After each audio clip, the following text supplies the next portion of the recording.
Due to the limited amount of funds, the Appropriations Committee was given to allocate, the following guidelines were voted on and implemented during the 2012-2013 budget season.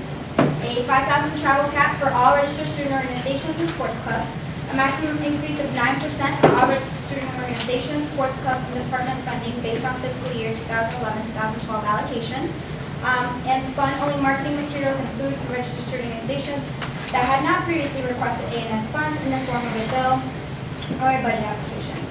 Total funds available that the Appropriations Committee was able to allocate was $3,336,347.29. Total funds that we allocated was $3,331,186. Voting yes would mean that you approve of this bill as it's all as it stands in front of you. Voting no would mean that you disapprove.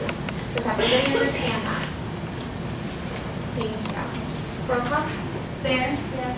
Bockish? Yes. Brown? Yes. Kumars? Yes. Lee? Yes. Deck? Yes. Boise? Yes. Hernandez? Yes. Hoffner? Yes. Hoop?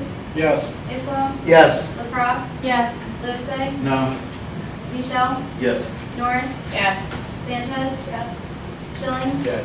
Winslow? Yes. Young? No. Senators, that passes 17-2.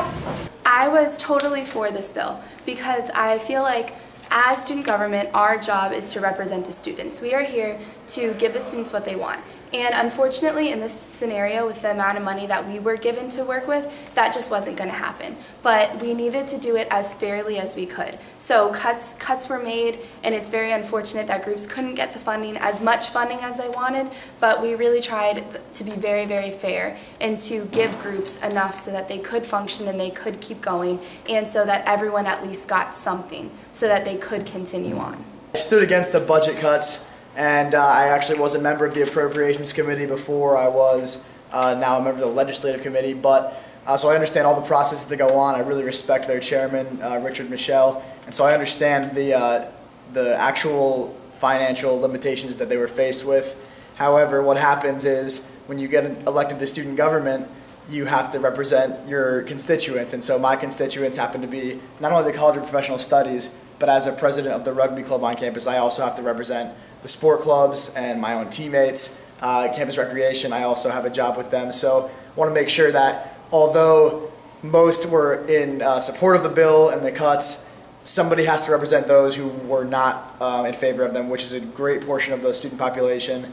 And so someone had to stand against that, and so I chose to.